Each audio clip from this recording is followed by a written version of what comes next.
예레미야 애가 14강을 시작하겠습니다.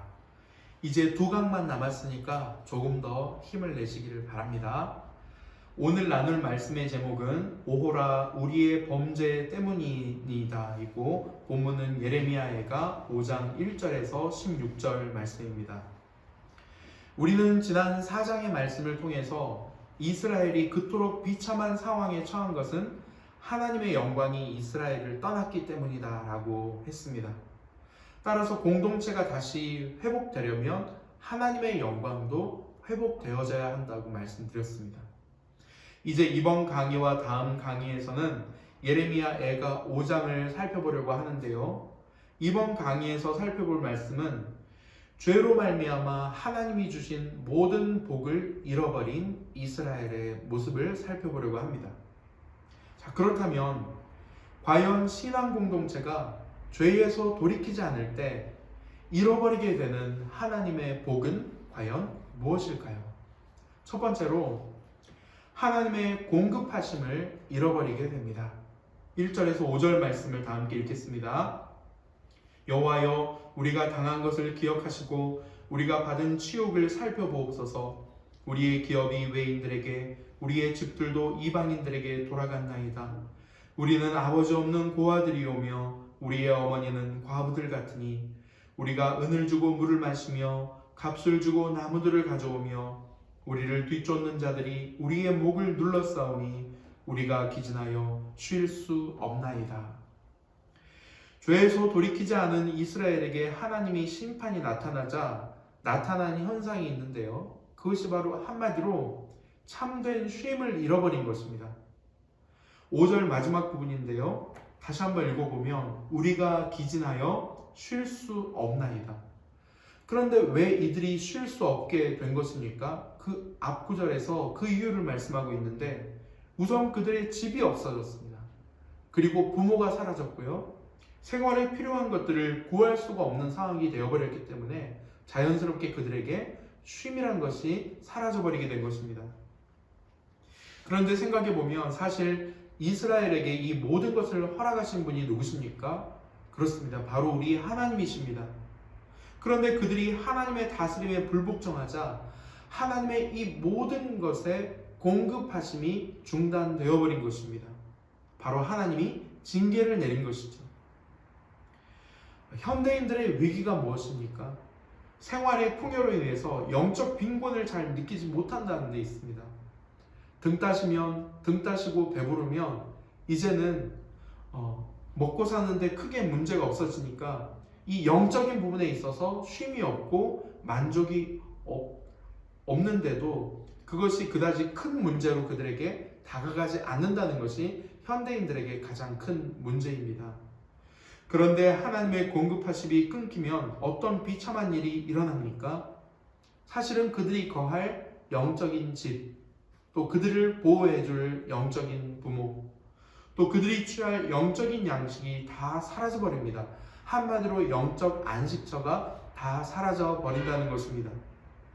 코로나19 사태 속에서 어떤 이들은 오직 하나님 한 분만을 그들의 집이요, 부모요, 양식으로 삼으면서 영적인 진보를 이루어가는 사람들이 있는가 하면 또 어떤 사람들은 교회도 못 가고 영적 지도자들도 만나지 못하고 또 말씀과 기도로 양식을 먹지를 못하니까 영적으로 침체되어서 메말라 있는 사람들도 동시에 보게 됩니다. 여러분의 삶에는 참된 쉼이 있습니까?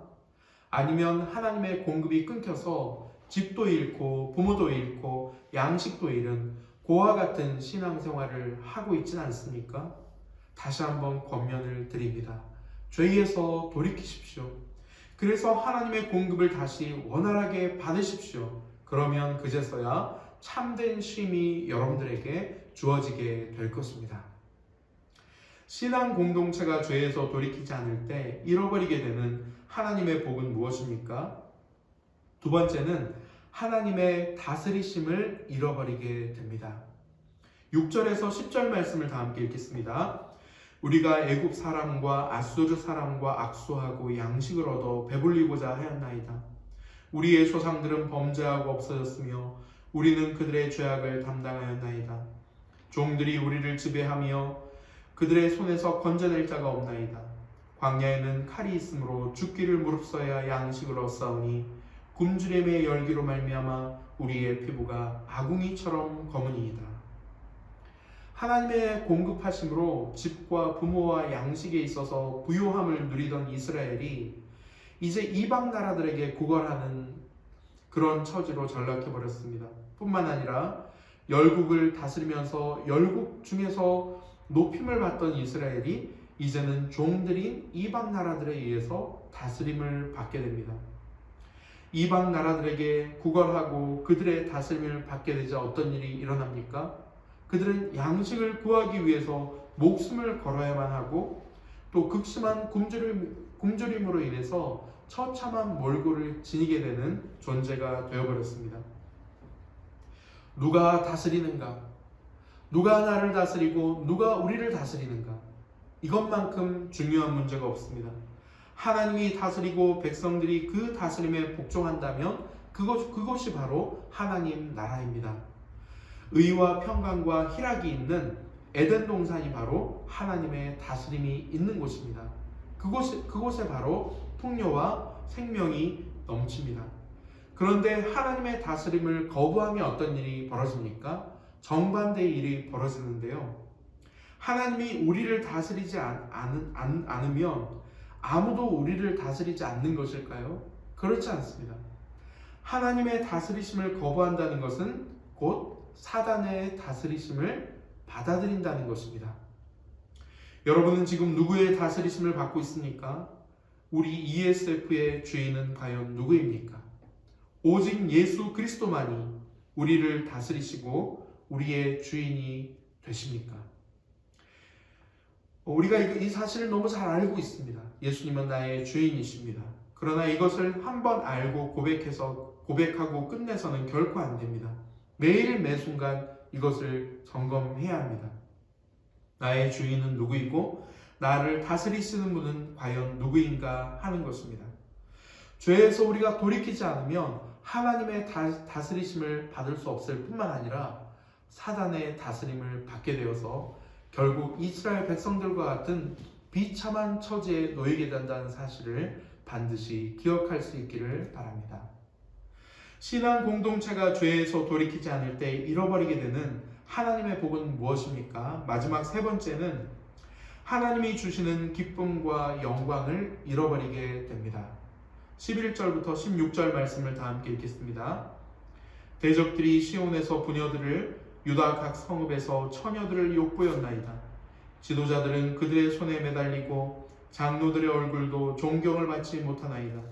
청년들이 맷돌을 치며 아이들이 나무를 지다가 엎드러지오며 노인들은 다시 성문에 앉지 못하며 청년들은 다시 노래하지 못하나이다.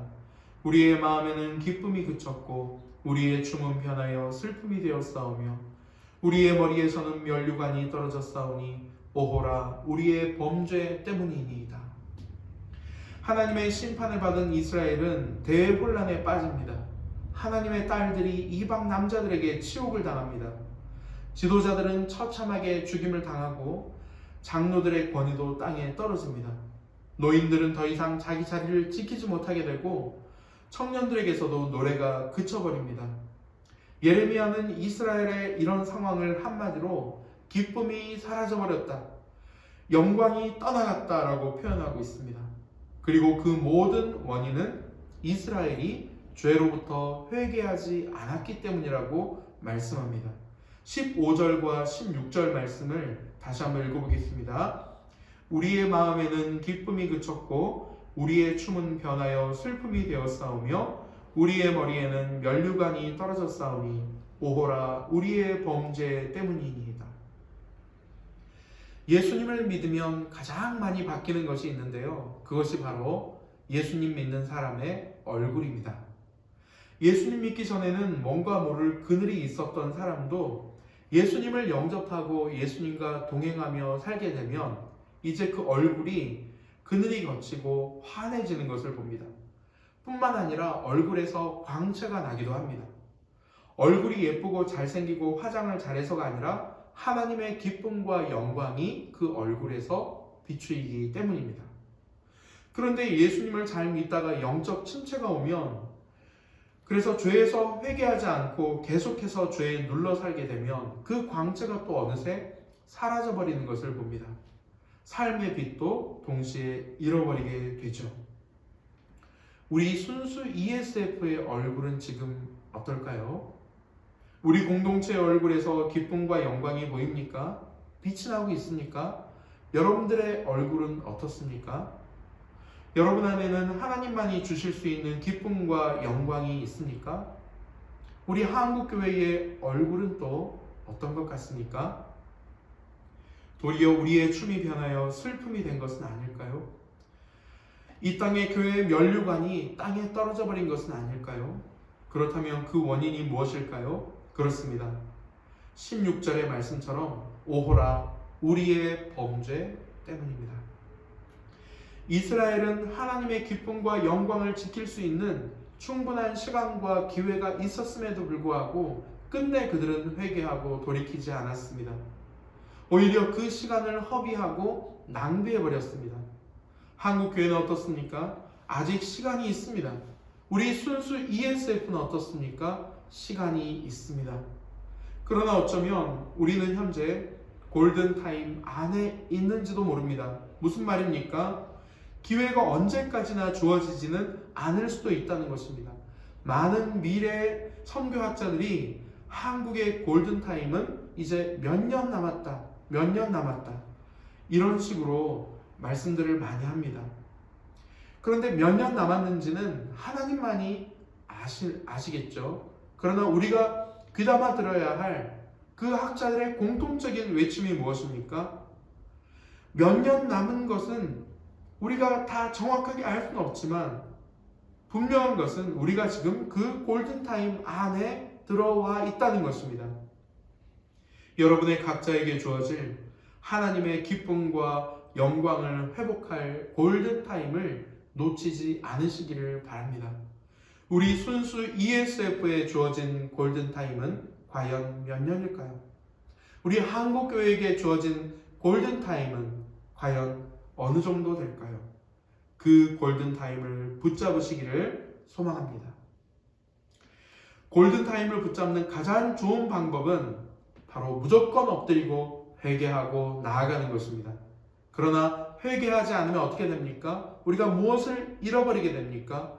회개하지 않을 때 잃어버리는 복은 첫 번째는 하나님의 공급하심, 두 번째는 하나님의 다스리심, 세 번째는 하나님이 주시는 기쁨과 영광이라고 했습니다.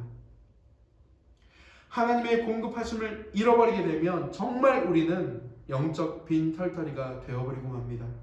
하나님의 다스리심을 잃어버리게 되면 그 즉시로 사단의 다스리심을 받음으로 지옥 같은 인생이 펼쳐집니다. 우리가 회개하지 않으면 하나님이 주시는 기쁨과 영광을 잃어버리게 되는데 그것은 곧 우리에게 치욕과 슬픔뿐이라는 사실을 우리는 기억해야 합니다. 따라서 우리는 회개하고 돌이키는 것 밖에는 길이 없음을 기억하시고 주님 앞으로 돌아가시는 저와 여러분들이 다 되시기를 주님의 이름으로 축복합니다.